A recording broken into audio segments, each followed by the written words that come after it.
السلام علیکم ناظرین، کوٹ رپورٹنگ ود ذیشان سید میں خوش آمدید ناظرین۔ آج بات کریں گے کہ وزیر اعظم عمران خان آج کل دو تین دفعہ، جبکہ وفاقی وزراء بھی اور عمران خان بھی ایک بات کٹکھنے لگی اسے، سابق وزیر اعظم میاں محمد نواز شریف کے حوالے سے کیسز جو کہ اسلام آباد ہائی کورٹ میں زیر سماعت ہے، اسلام آباد ہائی کورٹ نے ان کو اشتہاری قرار دیا ہے۔ مریم نواز اور کیپٹن صفدر کی اپیلوں پر جو ہے وہ سماعت ہوتی رہتی ہے۔ اب گزشتہ دو تین دن سے، جب سے یہ عمران خان کا بھی اپنا ایک سٹیٹمنٹ ہے اور انہوں نے کہا کہ 4 دفعہ یہ وزیر اعظم رہنے کے باوجود جو ہے ایک بندہ اگر چور ہے تو اس کی سزا کیسی معاف کی جا سکتی ہے۔ شہزاد اکبر نے کل ایک بات کی، جو وزیر اعظم کے مشیر داخلہ بھی ہے، معاون خصوصی، انہوں نے کہا کہ اس سپریم کورٹ بار کونسل یا پاکستان بار کونسل جو ہے وہ نواز شریف کی نااہلی کے لیے اور سزا ختم کرنے کے لیے، نااہلی ختم کرنے، سزا ختم کرنے کے لیے وہ درخواست لانا چاہ رہی۔ اب دو باتیں، ایک تو یہ ہے کہ پرائم منسٹر کو کس بات کی جو ہے وہ ڈر ہے، کا خوف کیا ہے اس کو، کہ وہ بھی آج کل یہی بات کہنے پہ آ رہے کہ نواز شریف کے لیے درخواست لائی جاتی ہے، نواز شریف کی سزائیں کیسے معاف کی جا سکتی۔ پھر جب وزیر اعظم کے معاون خصوصی یا جو احتساب کا بھی ہے اور داخلہ کا بھی ہے، شہزاد اکبر کی کل کی جو سٹیٹمنٹ ہے، انہوں نے بھی یہی کہا ہے کہ وزیر اعظم سابق وزیر اعظم میاں محمد نواز شریف کے لیے جو ہے درخواست لائی جا رہی ہے۔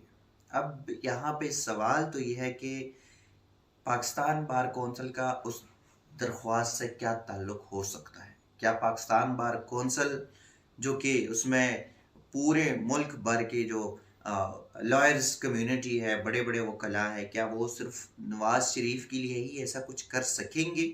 اور اگر ایسا کچھ کرتے ہیں تو کس کے کہنے پہ یہ درخواست لائی جائے گی؟ اور اگر ایسا نہیں ہے تو پھر حکومت کو یا حکمران جماعت کی لیڈرشپ کو خوف کس بات کی؟ پرائم منسٹر خود کہتا ہے کہ وہ سزا جو ہے، سزا معافی کا حقدار نہیں ہے۔ ان کے جو وزراء ہے، مشیران ہیں، وہ بھی، اس کو بھی یہ بات جو ہے وہ کٹکنے لگے کہ ایک درخواست لائی جا رہی ہے۔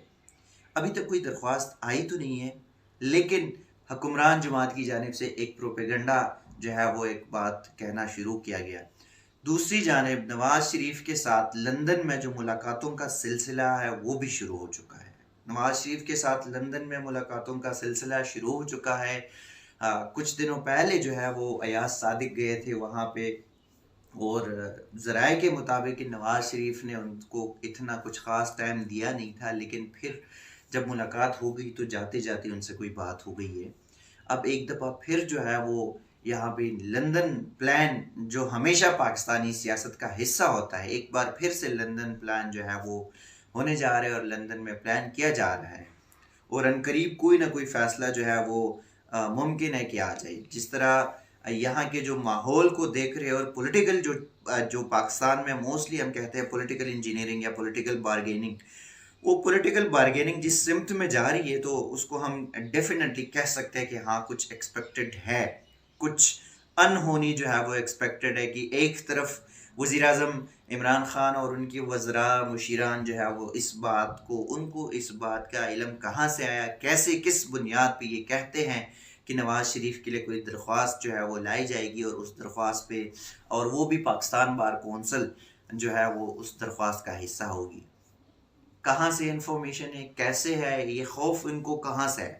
دوسری جانب لندن میں نواز شریف کی جو ملاقاتیں چل رہی ہے اور جو ملاقاتیں ہو رہی ہے اس کا کیا نتائج ہوں گے؟ کیونکہ ہمیشہ جب بھی پاکستان میں پولیٹیکل جو چیزیں آتی ہے، کشمکش ہو جاتی ہے چیزوں کی، تو وہاں پہ لندن ہمیشہ ایک بہت امپورٹنٹ جگہ ہے اور جہاں پہ پلانز ہوتے ہیں۔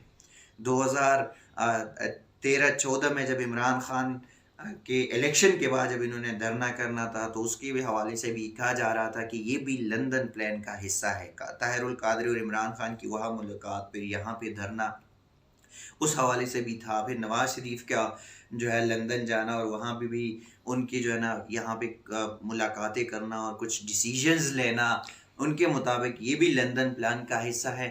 تو یہ اس بات پہ حکمران جماعت کو خوف تو ہے، نواز شریف کے پلانز بھی شروع ہو گئے ہیں، لندن میں ملاقاتیں بھی ہے، اب تک کی خاموشی اور لیکن اب دیکھتے ہیں کہ حقیقت کیا ہے. کیا پاکستان بار کونسل جو ہے وہ اس قسم کی پٹیشن لانے میں نواز شریف کی مدد کرے گی؟ اور اگر پاکستان بار کونسل ایسا کرتی ہے تو کس قانون کے تحت کیسے وہ کر سکتی ہے کہ وہ ایک پولیٹیکل جو اوور آل پاکستان کی لائرز کمیونٹی کو جس میں ہر قسم کے لوگ شامل ہیں وہ صرف ایک مخصوص پارٹی کو جو ہے وہ سپورٹ کرے گی.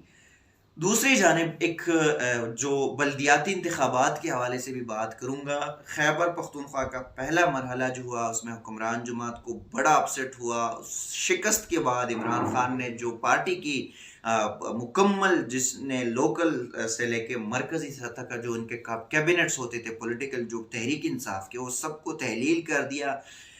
ایک جانب سیف اللہ نیازی کو ہٹایا وہ جو جس طرح ہوا تھا. اور یہ جمہوری جماعت جو خود کو کہہ رہی ہے انہوں نے پھر سے 4 بندوں کو سلیکٹ کیا. اب یہ سلیکٹڈ لوگ جو ہے اسد عمر، پرویز خٹک، علی زیدی اور قاسم سوری، ان 4 کو جو ہے یہاں کی ذمہ داریاں سونپی گئی ہے. تو کیا یہ جو جمہوری حکمران جماعت ہے انہوں نے جو سلیکشن یہ سلیکٹڈ یہاں پہ بھی سلیکٹڈ ہوئی تو کیا ان کی کوئی قانونی حیثیت ہوگی؟